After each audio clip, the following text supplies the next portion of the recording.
누구도 꼴찌가 될 수는 없습니다. 반갑습니다. 비트캐쳐입니다. 최근 구독자님들께서 코인 과세에 대한 내용을 다뤄달라는 요청이 있으셔가지고 저의 개인적인 생각을 말씀드리고자 하는데, 국회의 기재위가 가상자산 과세 유예안을 심사 보류하면서 추후 논의한다라는 발언들이 나오고 있습니다. 하지만 민주당 같은 경우는 과세 유효를 수용을 불가한다라는 강경한 입장을 보여주고 있는데, 저의 개인적인 생각은 당연히 대한민국 국민이면 투자를 해서 수익을 낸다라고 하면 세금을 내는 것이 지당하다. 하지만 아직 가상자산에 대한 명확한 가이드라인이나 규제도 없이 세금만 걷겠다라고 나오는 거에 대해서는 사실 말이 안 된다라고 생각합니다. 심지어 우리나라 같은 경우는 비트코인 1억 2천을 돌파하고 수직 상승할 때도 비트코인 현물 ETF조차 금지를 시켰다. 개인들 비트코인 현물 ETF 빨리 올해 초부터 승인시켜줬으면 ETF 통해서 돈이라도 벌고 돈이라도 번 상태에서 세금 내면 괜찮다 이겁니다. 근데 ETF도 거래 못하게 해놓고 지금 와서 비트코인 현물이 이런 식으로 상승하니까 세금 걷겠다라고 나오는 것은 좀 어불성설이라고 생각합니다. 그나마 지금 추경호 국힘 원내대표 같은 경우에 코인 세금 2년 미뤄야 된다. 왜냐하면 투자자들이 납득할 만한 과세 제도를 마련하고 나서 입법을 하자. 이것이 순서가 맞다고 생각합니다. 정확한 규제 틀, 가이드라인 만들어 놓고 모든 투자자들이 납득할 만한, 설득시킬 만한 내용을 말해준 다음에 세금 거두면 누가 뭐라고 합니까? 코인으로 돈 벌었으면 국민이면 세금 내야 되는 게 당연하다. 근데 지금 순서가 완전 뒤바뀌었다. 명확한 규제도 없이 그냥 다짜고짜 세금부터 걷겠다라는 거에 대해서는 저는 반대하는 입장이고, 부디 우리나라에 좀 높으신 분들이 현명한 선택을 해주셨으면 좋겠습니다.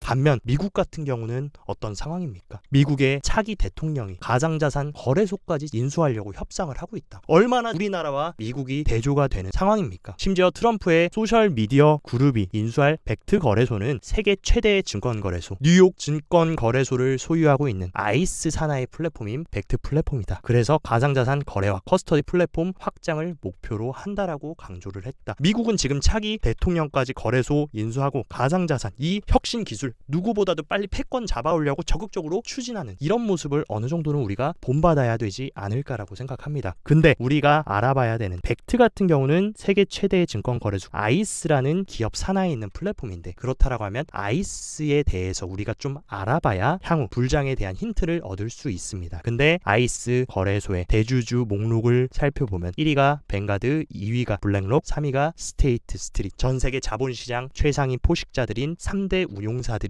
모두 아이스의 대주주에 위치하고 있고, 우리가 주목해야 되는 거는 블랙록이라는 거. 그리고 또 재밌는 사실이 트럼프가 코인베이스 CEO 브라이언 암스트롱과 비공개 회동을 예정을 하고 있습니다. 이 비공개 회동하는 이유가 뭐겠습니까? 잘 보시면 트럼프와 암스트롱의 만남은 대선 이후에 처음으로 성사되는 자리고, 트럼프가 내각 및 주요 고위직을 채우는 과정에서 이루어졌다. 암스트롱이 뭐라고 조언했겠습니까? 트럼프 형님, SEC 위원장 이제 게리 겐슬러 갈아치우고 크립토의 친화적인 위원장 앉히고 우리같이 암호화폐 시장의 선두주자로 미국이 패권 잡고 전진해 나갑시다. 이런 발언을 했을 수밖에 없고, 코인베이스는 이번 미국 대선에서 여러 정치활동위원회 팩에 1억 달러 이상을 기부했고, 이 중 대부분은 암호화폐 업계가 지원하는 팩인 페어쉐이크로 전달됐다. 브라이언 암스트롱이 어쨌든 트럼프가 당선되는데 어마어마한 쩐을 투자했기 때문에 그거에 대한 보상을 이제 트럼프도 주려고 하는 것이라고 생각합니다. 근데 트럼프가 인수하려는 벡트 거래소, 그리고 미국의 현재 1위 거래소인 코인베이스, 트럼프가 벡트를 인수하면 둘이 짝짝꿍 해가지고 인프라를 만들어갈 가능성이 크고, 여러분들이 꼭 아셔야 되는 사실, 코인베이스는 어디와 한몸입니까? 미국발 스테이블 코인 발행사 서클과 한몸이다. 근데 서클의 주인이 누구냐? 골드만삭스, 블랙록, 피델리티, 마셜레이스, 월가 최대의 기관들이 코인베이스와 서클의 강력한 백커들이고, 그리고 코인베이스의 초기 투자자 누굽니까? 바로 암호화폐 시장의 전통 플레이어 DCG 그룹까지 있다라는 사실. 결국에 이 암호화폐 시장의 가장 핵심적인 DCG, 코인베이스, 서클, 그 배후에는 결국 누가 있냐? 월가의 거인들이 꽉 잡고 있다라는 것입니다. 그들이 암호화폐 시장을 어마어마한 인프라를 구축하려고 수면 아래에서 큰 그림을 그리고 있는 것. 이거를 여러분들이 암호화폐 투자 코어로 잡고 간다면 단기적으로 1K 오르고 1K 빠지고 이런 변동성에 절대 털리고 흔들리지 않고 이번 사이클 끝까지 정주행해서 가실 수 있을 것이라고 생각합니다. 그리고 지금 코인베이스와 서클의 주인인 골드만삭스는 디지털 자산 플랫폼 플랫폼을 분사해서 대형 금융회사가 블록체인 기술을 통해 금융상품을 생성하고 거래할 수 있는 새로운 회사를 설립할 계획으로 지금 잠재적 파트너와 논의 중이다. 서클과 코인베이스 배후에 있는 골드만삭스 같은 경우에도 이제 본격적으로 이빨을 드러내면서 암호화폐 시장의 큰 부분을 차지하려고 접근하고 있고, 이미 골드만삭스는 이번 블랙록의 현물 ETF를 전 세계에서 2위로 가장 많이 가지고 있는 회사가 골드만삭스라는 거. 향후 블랙록과 함께 골드만삭스도 어떻게 암호화폐 시장의 인프라를 구축하는지에 대해서도 우리가 계속 추적해 나가야 된다는 거 꼭 명심하시고, 그리고 우리들의 세일러 형님 같은 경우는 이번에 또 51,780개의 비트코인을, 심지어 비트코인 최고점에 가장 많은 비트코인을 추가 매집했습니다. 이 사람 얼마나 확신이 있으면 올타임 하이를 계속 갱신하는 머리 꼭대기에서 5만 개의 비트코인을 매수할 수 있었을까? 그리고 세일러 형님의 마이크로 스트래티지 주가 같은 경우는 올해 450% 급등했습니다. 비트코인보다 마이클 세일러의 스트래티지는 450% 급등했다. 세일러 형님 얼마나 좋습니까? 비트코인만 사면 비트코인 가격도 오르고 자기 회사 주가는 비트코인보다 더 오르는데 비트코인 당연히 계속 돈만 생기면 살 수밖에 없다. 그리고 스트래티지에 대한 지금 월가 기관 투자자들의 관심이 폭발하고 있습니다. 현재 스트래티지의 기관 보유는 최근 분기 667곳에서 738곳으로 급격하게 증가하고 있고, 투자자들은 비트코인 관련 ETF 대신에 스트래티지를 사가지고 비트코인에 간접 투자하려는 경향을 보이고 있다. 우리나라 국민연금도 지금 비트코인 현물 ETF 금지되어 있으니까 우회해가지고 스트래티지 투자해서 엄청나게 큰 돈을 벌고 있다. 지금 스트래티지는 비트코인만 사서 양방으로 엄청나게 큰 수익을 보고 있습니다. 근데 세일러님은 비트코인 5만 개 매수하자마자 바로 추가 매수를 위해서 또다시 전환사채 발행해서 17억 5천만 달러를 또 모금 예정입니다. 이게 충분히 또 모금되면 뭐 하겠습니까? 또 비트코인 사면서 무한 반복해서 계속 비트코인 어마어마하게 모아갈 것이라는 얼마나 확신이 있길래 이 사람이 머리 꼭대기에서 이런 식으로 사채까지 쓰면서 비트코인 매집하려고 할까? 그만큼 확신이 있다라는 것을 반증하는 세일러 형님의 행동이라고 생각합니다. 그리고 전 바이낸스 CEO 창펑자오 또한 최근 마이클 세일러의 연설을 리트윗하면서 굉장히 훌륭한 프레젠테이션이다, 그러면서 비트코인을 구매하기 위해 돈을 찍어내는 국가들의 경쟁, 즉 비트코인 전략준비금 경쟁이 벌어질 거다. 누구도 꼴찌가 될 수는 없습니다. 미국부터 비트코인 전략적 준비자산으로 채택하면 전 세계 모두가 꼴찌가 되지 않기 위해서 누가 비트코인 많이 가지고 있냐, 그 어마어마한 비트코인 전쟁이 일어날 수 있습니다. 그리고 더 많은 비트코인 획득하기 위해서 엄청나게 돈 찍어내서 유동성은 시장에 풀릴 것이고, 그 유동성을 흡수하는 비트코인이 될 수 있다라는 거. 그 유동성을 다 흡수한다 비트코인. 여기서 시즌 종료되고 5K 10K 가겠습니까? 100K 200K 목표로 가겠습니까? 너무나 정답은 쉽다라는 거. 그리고 세계 1위 채굴 기업인 마라톤 디지털까지 스트래티지처럼 7억 달러의 전환사채를 매각해서 뭐 하려고 합니까? 비트코인 추가 인수를 하려고 한다. 마라톤 디지털 배후에도 월가 최대의 운용사들, 기관들이 대주주로 위치하고 있고, 왜 스트래티지부터 마라톤 디지털, 왜 전환사채까지 써서 지금이라도 비트코인 쌀 때 대출까지 내가지고 추가 매집하려고 할까? 여기에 질문을 던져본다면 중장기적인 방향성은 너무나 명확하실 거라고 생각합니다. 그리고 유명 투자은행인 번스타인 같은 경우는 비트코인을 20만 달러까지 끌어올릴 수 있는 3가지 요인을 인용을 했는데, 첫 번째, 트럼프의 승리로 트럼프 내각, 피트 헤그세스, 로버트 케네디 주니어, 머스크와 같은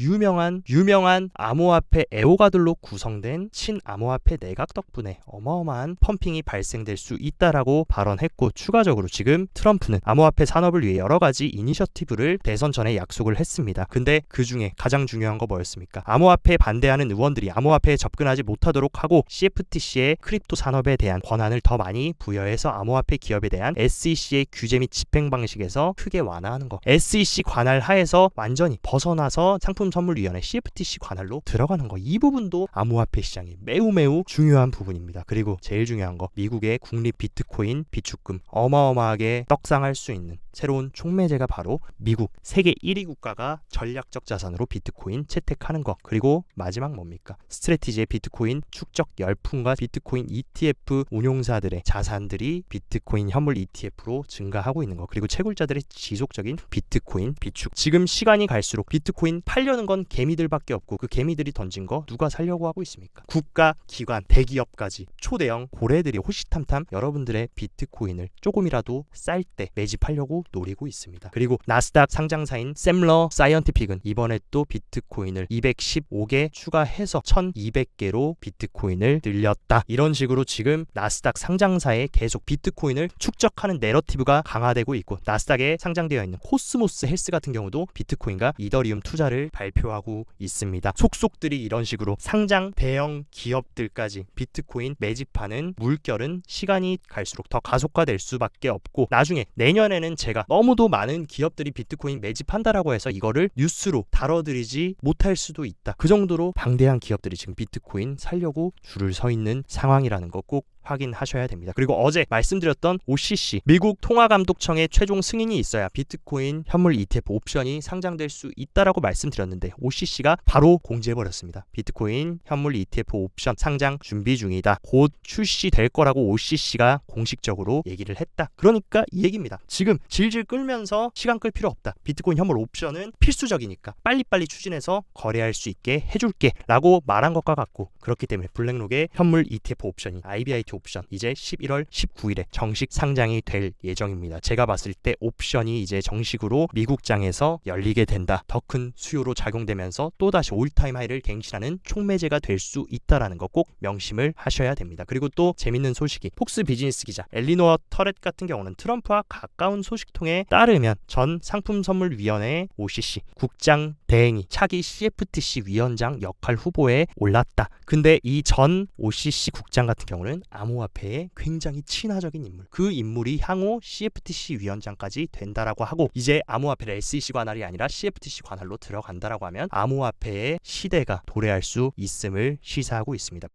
그리고 이제 인간 지표들이 나오기 시작합니다. 디스프레드 리서치 같은 경우는 업비트의 일주일 새 거래 대금이 10배나 증가했다. 새로운 개미와 개인들이 다시금 시장에 뛰어 들어오고 있고, 이것은 고점 신호의 인간 지표가 아닙니다. 본격적인 대불장이 시작되기 위한 선결 조건, 업비트 거래소에 개미들이 몰리는 것, 이 부분도 우리가 이제 대세 상승장에 진입했다라는 것을 시사하고 있다. 그리고 몇 가지 매크로의 흐름도 좀 짚어드리자라고 하면은, 지난주에 발표됐던 소매 판매 같은 경우에 예측치를 상회하면서 미국의 경제가 견고하다라는 것을 증명했습니다. 미국의 GDP는 70%가 소비다. 소비 경제라고도 볼 수 있는데 소비가 강하다라는 거, 침체는 없다. 하지만 소비가 강하게 되면 우리가 걱정해야 되는 거 뭡니까? 바로 인플레이션이 자극될 수 있기 때문에 이 부분은 조금 우려될 수도 있는 부분. 그래서 수잔 콜린스 보스턴 연준 총재는 연준이 결국 금리 인하 속도를 늦출 필요가 있을 수 있고, 다음 달 12월 FOMC부터는 금리 인하 여부를 말하기에는 너무 이르다. 그래서 12월 인하는 확실히 테이블 위에는 있지만 아직 결정된 것은 아니다. 물론 12월 FOMC까지 좋은 흐름 유지해 주다가 만약 12월에 금리를 동결하는 시나리오가 나온다라고 하면 약간의 조정과 흔들림은 있을 수 있다. 하지만 어쨌든 국면이 뭡니까? 금리를 이제 내리는 국면으로 우리는 들어왔기 때문에 큰 추세에는 영향이 없을 것으로 생각합니다. 그리고 미국의 경제는 강하다라는 것을 보여주고 있는 것. 지역 연준별 4분기 GDP 예상을 보면 GDP 나우 같은 경우는 GDP가 오히려 상승하면서 경기가 확장 국면으로 갈 수 있다라고 생각하고, 뉴욕 연준과 세인트루이스 연준은 지금처럼 잘 유지가 될 것이라는 전망을 보여주고 있다. 그래서 결국에는 뭡니까? 경기가 침체로 가는 국면이 아니라 확장되는 국면으로 갈 것이다. 경기가 확장되는 국면으로 간다라고 하면 인플레이션 우려는 있을 수 있습니다. 그리고 트럼프가 당선되면 당연히 인플레이션 자극될 수밖에 없는데, 경기 침체보다는 차라리 인플레이션 생기면서 경기 확장되는 게 비트코인한테는 훨씬 더 낫다라는 거, 그 부분을 여러분들은 꼭 인지하셔야 된다. 그리고 오늘 발표된 유럽 CPI 같은 경우도 예측치를 정확하게 부합하면서 MOM도 정확하게 부합했고, 근원 CPI까지도 예측치에 부합하면서 세계 경제의 중요한 핵심인 유럽까지 물가가 안정적으로 스테이블하게 가고 있다라는 것도 큰 흐름에서 봤을 때는 좋은 소식이라고 볼 수가 있습니다. 그렇기 때문에 적어도 다음 달 12월 마지막 FOMC 전까지는 우리가 그렇게 크게 걱정할 부분은 없다라는 거 일단 말씀을 드리고 싶고,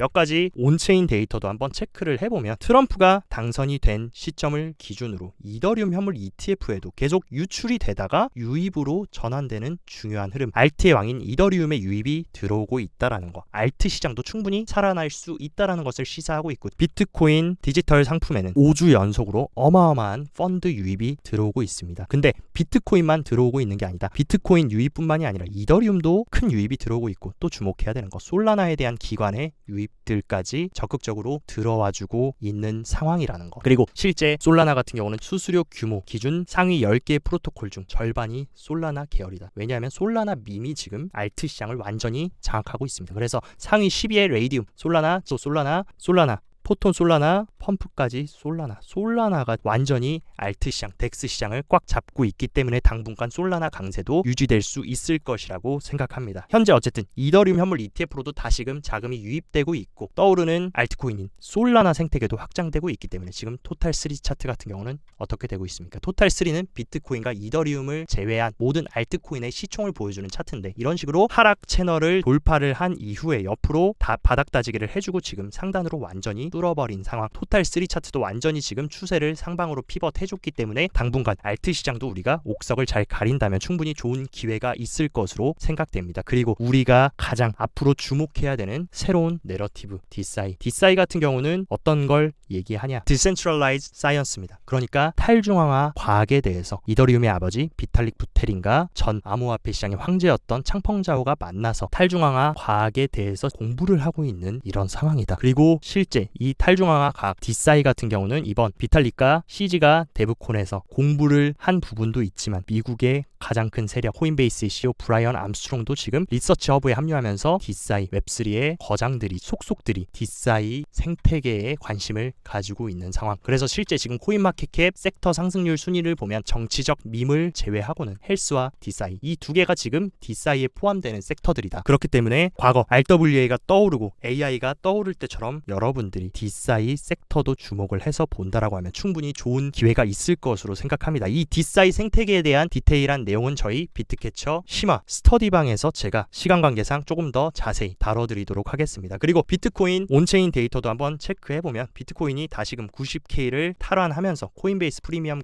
캡은 계속 양수를 보여주고 이 말은 뭡니까? 미국의 기관들이 적극적으로 시장에 유입되고 있음을 시사하고 있고 그리고 비트코인의 미결제 약정 같은 경우도 올타임 하이를 갱신하면서 어마어마한 미결제 약정이 쌓이고 있다. 보통 미결제 약정 같은 경우는 비트코인 가격과 궤를 같이 하는 특성이 있습니다. 근데 이런 식으로 미결제 약정이 상승한다라는 거 상방 압력이 지속 작용될 수 있음을 시사하고 있고 그리고 비트코인 고래들의 포지션 심리를 체크해보면 보통 고래들의 포지션 심리가 낙관적일 때 비트코인도 가격이 상승하면서 큰 폭의 펌핑이 나왔는데 지금도 비트코인 고래들의 심리가 저점을 올려주면서 강세 흐름으로 들어가고 있다는 거 지금처럼 강세 흐름이 당분간 더 유지될 수 있음을 시사하고 있습니다. 그리고 방금 미결제 약정을 말씀드렸는데 현재 그 미결제 약정은 어떤 거래소에서 가장 많이 나오고 있습니까? 미국의 기관들이 선물 거래를 하는 CME 거래소에서 32%의 미결제 약정이 나오고 있다. 바이낸스의 거진 2배 정도 되는 수준이 CME에서 나오고 있다는 거. 기관들이 엄청나게 불리시하게 전체 미결제 약정의 3분의 1을 미국 기관들이 베팅을 하고 있다라고 볼 수 있고 실제로 CME 딜러 롱 포지션을 보면 압도적으로 피레침을 꽂으면서 대다수의 미결제 약정이 뭐라는 겁니까? 롱 포지션이라는 거. 우리들은 개미들의 방향을 따라갈 게 아니라 이런 암호화폐 시장의 거인들, 큰 손들의 움직임을 포착해야 정확한 방향을